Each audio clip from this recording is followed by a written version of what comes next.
Hello बच्चों, मैं आप लोगों को मॉडल सेट 2024 का जो ऑब्जेक्टिव क्वेश्चन है उसका सॉल्यूशन करवाने वाला हूँ।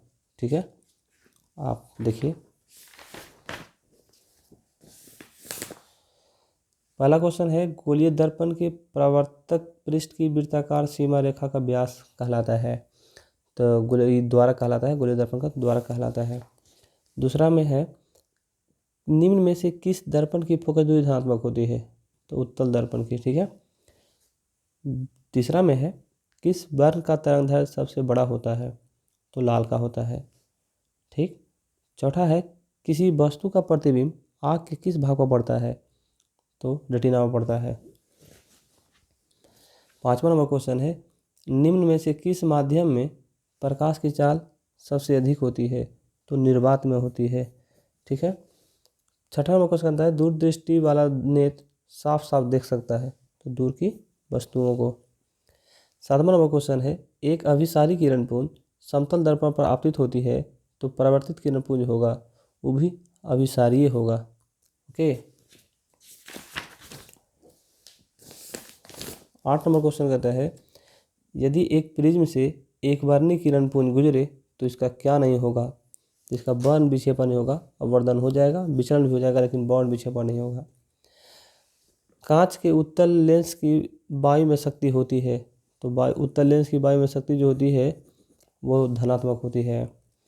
जल की एक गोलीय बूंद में व्यास के अनुदिश आपतित किरण का कितनी बार अपवर्तन हो सकता है? तो 2 बार होता है। ठीक है। स्विच लगाए जाते हैं, स्विच जो लगता है वो गर्म तार में लगता है। जूल बटे कूलॉम कहलाता है तो बोल्ट कहलाता है। चुंबकीय क्षेत्र का ऐसा मात्रक होता है वो टेस्ला होता है। विद्युत घंटी विद्युत धारा के किस प्रभाव पर काम करती है? तो ऊष्मीय प्रभाव पर नहीं काम करती है, ना रासायनिक प्रभाव पर काम करती है, ये काम करती है चुंबकीय प्रभाव पर, इसलिए इसका आंसर सी हो जाएगा। 15 नंबर क्वेश्चन आता है, डायनमो बदलता है। डायनमो ध्वनि ऊर्जा को विद्युत ऊर्जा में बदलता है? नहीं। यांत्रिक ऊर्जा को विद्युत ऊर्जा में बदलता है? ये भी हाँ, ये हो सकता है, यही होगा। यांत्रिक ऊर्जा को विद्युत ऊर्जा में बदलता है। विद्युत ऊर्जा को ध्वनि में नहीं बदलता ये, और विद्युत ऊर्जा को यांत्रिक ऊर्जा में नहीं बदलता है। विद्युत ऊर्जा को यांत्रिक ऊर्जा में बदलने वाला कौन है? विद्युत मोटर है। 16 है, अपवर्तनांक का रंग पर निर्भर करना क्या कहलाता है? तो वर्ण विक्षेपण कहलाता है ना। एक मोटर कार के पक्षदर्शी दर्पण में बना प्रतिबिंब वस्तु से छोटा होता है।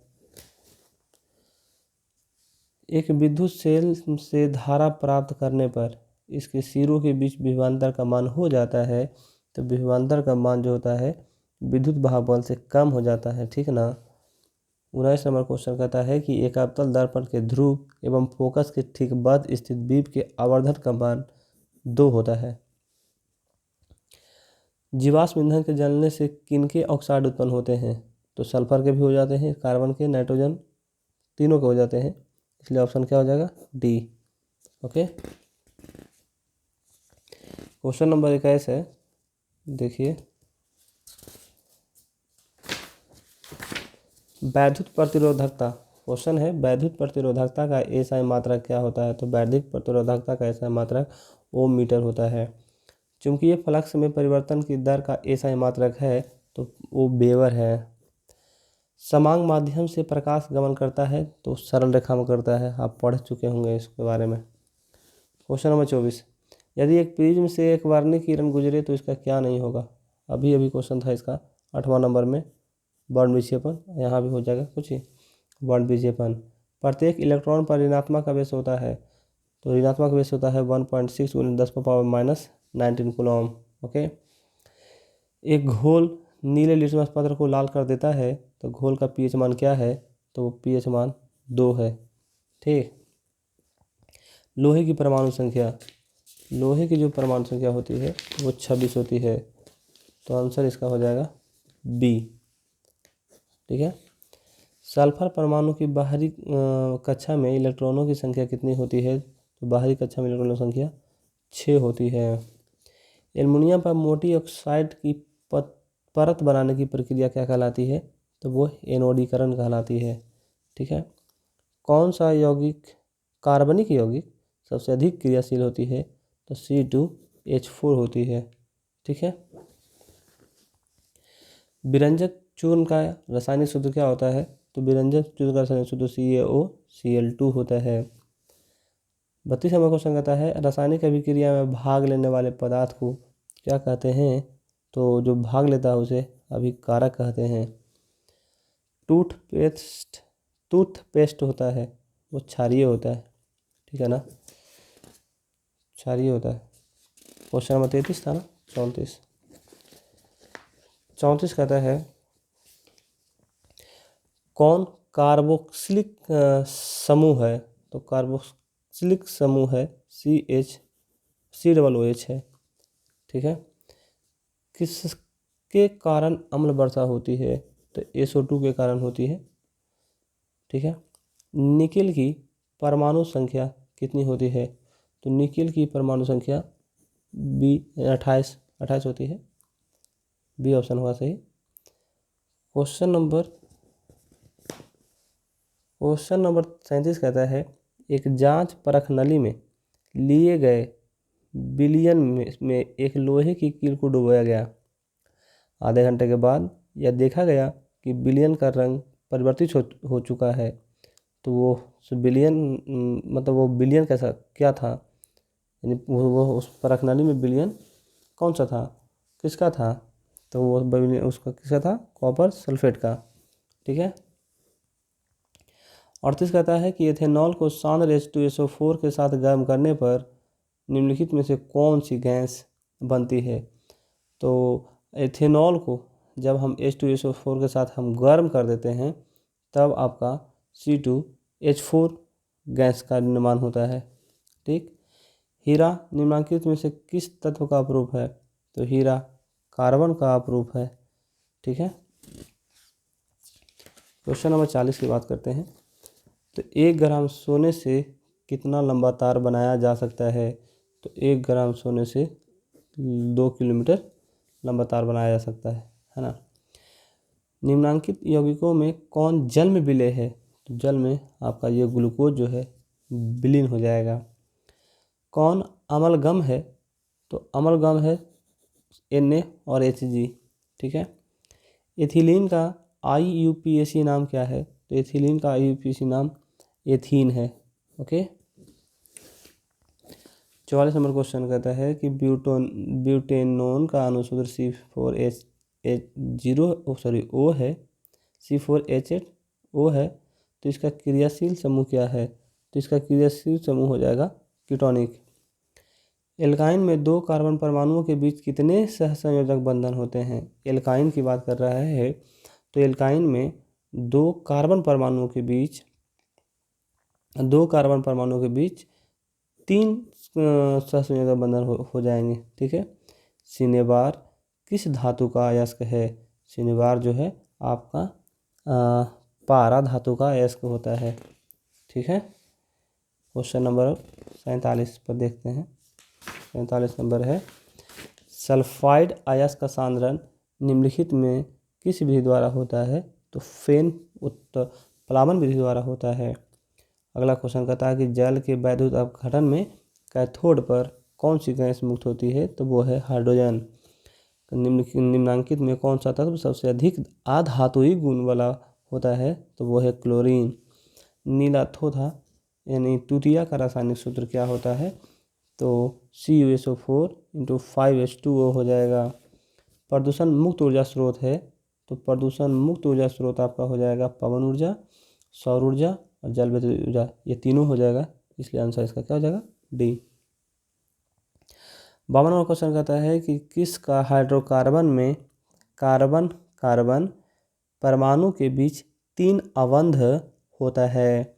तो आपका C3H4 में 3 कार्बन अवंध होगा। 53 नंबर में कहता है कि कौन सा यौगिक एरोमेटिक यौगिक है? तो एरोमेटिक यौगिक आपका बेंजीन हो जाएगा। ठीक है। क्वेश्चन नंबर 54 देखते हैं। उच्च बसीय अम्लों के सोडियम लवण को क्या कहते हैं? तो हम साबुन कहते हैं उसको। एक कक्षा में इलेक्ट्रॉनों की अधिकतम संख्या क्या हो सकती है? तो वो 2n² हो सकती है। ठीक है। साइटोन का आकार जो होता है वो ताराकार होता है, तारा के आकार का होता है, ठीक है।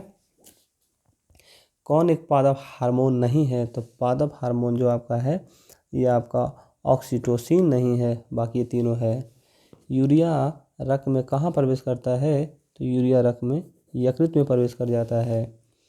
कहता है कि कौन किसी पारिस्थितिकी तंत्र का एक जैव घटक हो सकता है?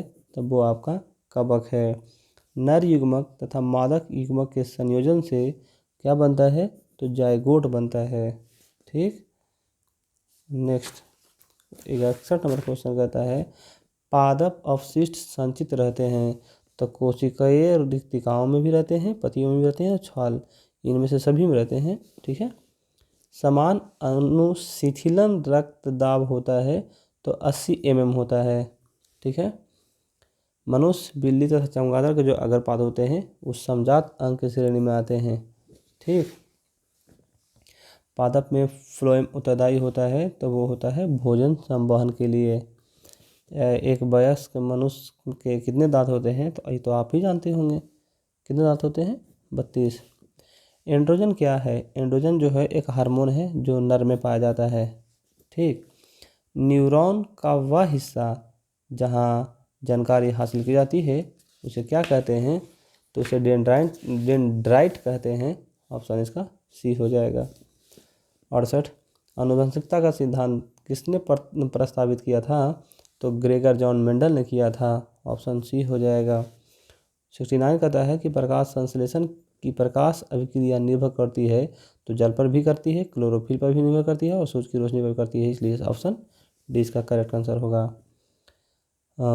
70 कहता है कि गुर्दे में उत्पादित मूत्र मूत्राशय में जाता है, किससे जाता है? तो मूत्रवाहिनी से होते हुए जाता है, ठीक है। 71 नंबर कहता है रक्त क्या है? तो रक्त उत्तक है। फूल में नर प्रजनन अंग है, तो फूल में नर प्रजनन अंग पुंकेसर है, बाकी सब स्त्री केसर है, मादा प्रजनन अंग है, स्त्री केसर नहीं है, ये तीनों मादा प्रजनन अंग है। द ओरिजिन ऑफ स्पीसीज किसके द्वारा लिखा गया है? तो ये लिखा गया है चार्ल्स डार्विन के द्वारा। मानव हार नाल का सबसे लंबा भाग छोटी आंत होता है, छोटी आंत होता है। ऑप्शन सी या डी में होगा, ऑप्शन सी में है, सी हो जाएगा। निम्न में से कौन मादा जनन तंत्र का भाग नहीं है? तो गर्भाशय है, डिंबाहिनी भी है, अंडाशय है, लेकिन शुक्रवाहिका तो मादा में नहीं नर में पाया जाता है, ठीक है। 76 कहता है किस जीव में हीमोग्लोबिन नहीं पाया जाता? तो मक्खी में नहीं पाया जाता हीमोग्लोबिन। मनुष्य में श्वेत रक्त कोशिकाएं की जीवन अवधि क्या है? तो 12 से 20 दिन रहता है ना, उसके बाद समाप्त हो जाता है, नष्ट हो जाता है, WBC। प्रसिद्ध पुस्तक द माइक्रोग्राफिया किनके द्वारा लिखी गई थी? तो ये माइक्रोग्राफिया जो लिखी गई थी तो रॉबर्ट हुक के द्वारा लिखा गया था। 79 कहता है कि पौधे और पशुओं की कोशिकाओं का वैज्ञानिक अध्ययन कोशिका विज्ञान कहलाता है। 80 और आखिरी, पौधों में भोजन किस रूप में जमा रहता है? तो स्टार्च के रूप में रहता है, ठीक है। आपको मैंने 80 क्वेश्चन कराया। इसके बाद में दूसरे सब्जेक्ट का जो मॉडल पेपर है उसका ऑब्जेक्टिव क्वेश्चन लेके आऊँगा। अगर आपको किसी चीज़ का चाहिए तो आप जरूर कमेंट करके बोलिए, ठीक है। Thank you.